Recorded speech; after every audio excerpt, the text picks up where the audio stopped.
ኡስሚ ኔትወርክ የጥቁር ገበያ የምንዛሬ ዋጋ ዝርዝር የዋጋ ተመን ከፍ አለ ሲሉት ባንዴ ወደ ታች ይወርዳል። ወረደ ብለን ሳንጨርስ ባንዴ ጣራ ይነካል። ዛሬ ጨመረ ወይንስ ቀነሰ?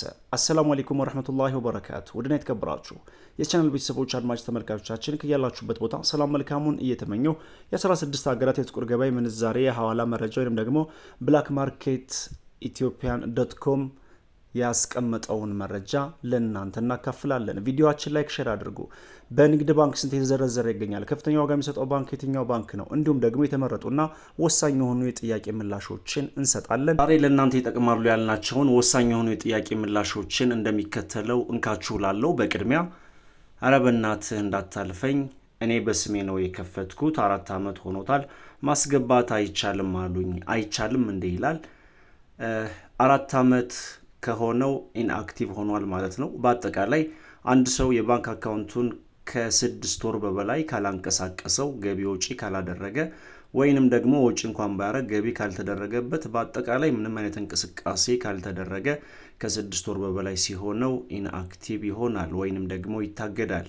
ይሄ መታገድ ማለት በተለያዩ ዲጂታል አማራጮች ሞባይል ባንኪንግን እንዲሁም ደግሞ ኢንተርኔት ባንኪንግን ጨምሮ እንዳይንቀሳቀስ ይደረጋል። ያ ማለት ግን ወደ ባንክ ሄዳችሁ ብታስገቡበት መግባት አይቻልም ማለት አይደለም። ብዙዎቹ አይቻልም የሚሏችሁ በቀጥታ እነሱ ቤታቸው ሆነው በኢንተርኔት ባንኪንግ ወይንም ደግሞ በሞባይል ባንኪንግ አማራጭ ስለሚጠቀሙ ነው እንጂ ቀጥታ ባንክ ሄደው ከአካውንታቸው ወደ አካውንታችሁ ማስተላለፍ ቢፈልጉ ይቻላል። ማይቻልበት ምንም ምክንያት ስለሌለ አሁንም ቀጥለናል። ወደ ሁለተኛው ጥያቄያችን ስንሸጋገር፣ ሰላም ወንድሜ፣ ያለሁት ከሀገር ውጭ ነው። ዝግ ያልሆነ አካውንት አለኝ፣ ማለትም የአዋሽ አካውንት አለኝ፣ መጠቀም ይቻላል ነው ይላል። አዎ፣ ሲጀመር ከአዋሽም ሆነ ከአባይ በኢትዮጵያ ካሉ ባንኮች የባንክ አካውንት ስንከፍት ልንጠቀምበት ነው። ይሄም እንግዲህ በተለያየ ዓለም ሀገር ሆናችሁ የባንክ አካውንት ከፍታችሁ ከሆነ በዛ የባንክ አካውንታችሁ ማስቀመጥ ትችላላችሁ።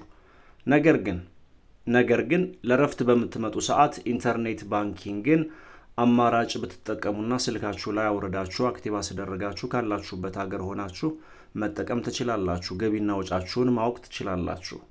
ያላችሁን ጠቅላላ ሂሳብ ማወቅ ትችላላችሁ። ሌላ ሰው ለቤተሰብ መላክ ብትፈልጉ እንኳን ካላችሁበት ሀገር ሆናችሁ ያለምንም ቅድመ ሁኔታ ራሳችሁ መላክ ትችላላችሁ። ሶስተኛው ጥያቄ፣ ከሀገር ቤት ስትመጡ የባንክ አካውንታችሁን ራሳችሁ ማንቀሳቀስ ገቢና ወጪውን ማወቅ እንድትችሉ እንዲሁም መላክ ስትፈልጉ ለፈለጋችሁት መላክ እንድትችሉ የረዥም ጊዜ የባንክ እንቅስቃሴውን ማወቅና መረዳት እንድትችሉ ኢንተርኔት ባንኪንግ አስከፍታችሁ ሄዱ ብዬ ነበር።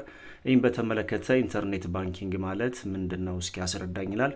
ኢንተርኔት ባንኪንግ ማለት ከባንክ ያለንን ወይንም ደግሞ የባንክ አካውንታችን ከኢንተርኔት ባንኪንግ ጋር ማያያዝ ማለት ነው። ይሄም የንግድ ባንክ የራሱ የሆነ አፕሊኬሽን አለ። ይህ አፕሊኬሽን ደግሞ ለምሳሌ ያክል ቀጠን ባለ አማርኛ በሚገባን ቋንቋ ልክ እንደ ዋትሳፕ፣ እንደ ኢሞ ወዘተ የዛ አይነት ነው። ነገር ግን በኢንተርኔት አማካኝነት የሚሰራ ካለንበት ሀገር ሆነን ማንቀሳቀስ የምንችል የራሳችን ፒን ኮድ ብቻ ወይንም ደግሞ ፓስወርድን በመጠቀም ይከፍትልናል። ከዛም በቀጥታ የገባልንን ገንዘብ ማወቅ እንችላለን። ስንት ገቢ ሆነልን፣ ስንት ወጪ አደረግን፣ ጠቅላላ ስንት ገንዘብ ወይንም ስንት ቀሪ ሂሳብ አለን የሚለውን ሁሉን ነገርና ከዚህ በፊት የተጠቀምናቸውን ገቢ የሆነልንን ወጪ የሆነልንን የረዥም ጊዜ ዲቴይል ማወቅ የምንችልበት ነው ኢንተርኔት ባንኪንግ።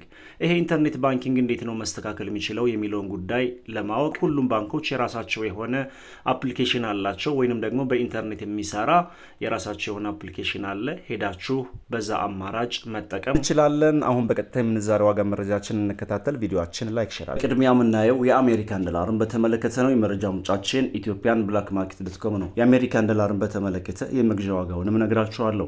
ወቅታዊና ዕለታዊ ጥቁር ገበያ መረጃ እንደሚያሳየው ከሆነ 100 የአሜሪካን ዶላር 18565 ብር እንደሚሸጥና አንድ የአሜሪካን ዶላር 185 ብር ከ65 ሳንቲም በመሸጥ ላይ ይገኛል።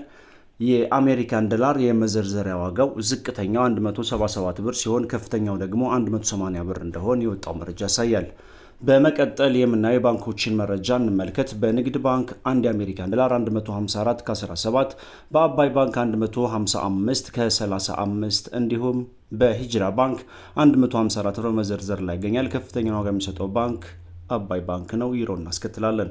100 ዩሮ 21615 ብር እንደሚዘረዘርና 1 ዩሮ 216 ብር ከ15 ሳንቲም እየተሸጠ እንደሚገኝ ነው የወጣው መረጃ የሚያሳየው። በንግድ ባንክ 1 ዩሮ 180 ብር ከ79፣ በአባይ ባንክ 183 ከ16፣ በአቢሲኒያ ባንክ 183 ከ30 በመዘርዘር ላይ ይገኛል። እንዲሁም በሂጅራ ባንክ 184 ብር ከ91 ሳንቲም እየተሸጠ ወይም እየተዘረዘረ እንደሚገኝ ነው የወጣው መረጃ የሚያሳየው። በመቀጠል የምናየው የሳዑዲ ሪያልን እናስከትላለን። 100 የሳዑዲ ሪያል ወቅታዊና ዕለታዊ የጥቁር ገበያ መረጃ እንደሚያሳየው ከሆነ 4963 ብር እንደሚዘረዘርና አንድ የሳዑዲ ሪያል 49 ብር ከ63 ሳንቲም በመዘርዘር ላይ ይገኛል። በንግድ ባንክ አንድ የሳዑዲ ሪያል 41 ብር ከ08 ሳንቲም በመዘርዘር ላይ ይገኛል። እንዲሁም በአቢሲኒያ ባንክ 43 ብር ከ81 እና ከፍተኛውን ዋጋ የሚሰጠው ባንክ የሳዑዲ ሪያልን በተመለከተ ሂጅራ ባንክ ነው። 44 ብር ከ79 ሳንቲም በመዘርዘር ላይ ይገኛል። በመቀጠል የምናየው የኳታር ሪያልን በተመለከተ ነው። 100 የኳታር ሪያል 4910 ብር እንደሚዘረዘርና አንድ የኳታር ሪያል 49 ብር ከ10 ሳንቲም በመዘርዘር ላይ ይገኛል።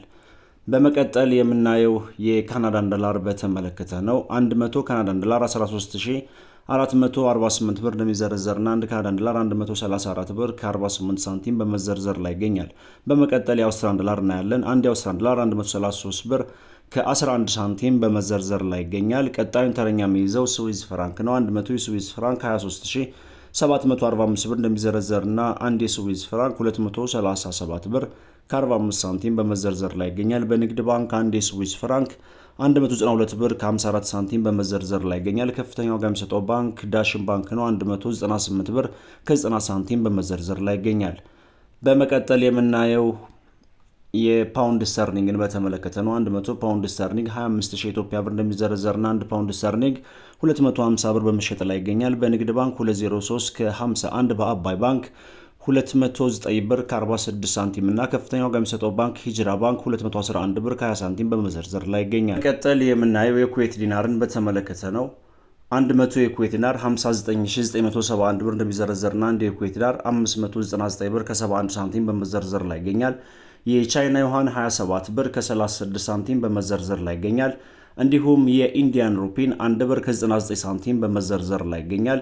በመቀጠል የኦማን ሪያል እናያለን። 100 የኦማን ሪያል 48200 የኢትዮጵያ ብር እንደሚሸጥና አንድ የኦማን ሪያል 482 ብር በመዘርዘር ላይ ይገኛል። በመቀጠል ጆርዳን ዲናር እናያለን። 100 ጆርዳን ዲናር 26195 ብር እንደሚሸጥና አንድ ጆርዳን ዲናር 261 ብር ከ95 ሳንቲም በመዘርዘር ላይ ይገኛል። በመቀጠል ባህሪን ዲናር እናያለን። 100 የባህሪን ዲናር 49300 የኢትዮጵያ ብር እንደሚሸጥና አንድ ባህሪን ዲናር 493 ብር በመሸጥ ላይ ይገኛል።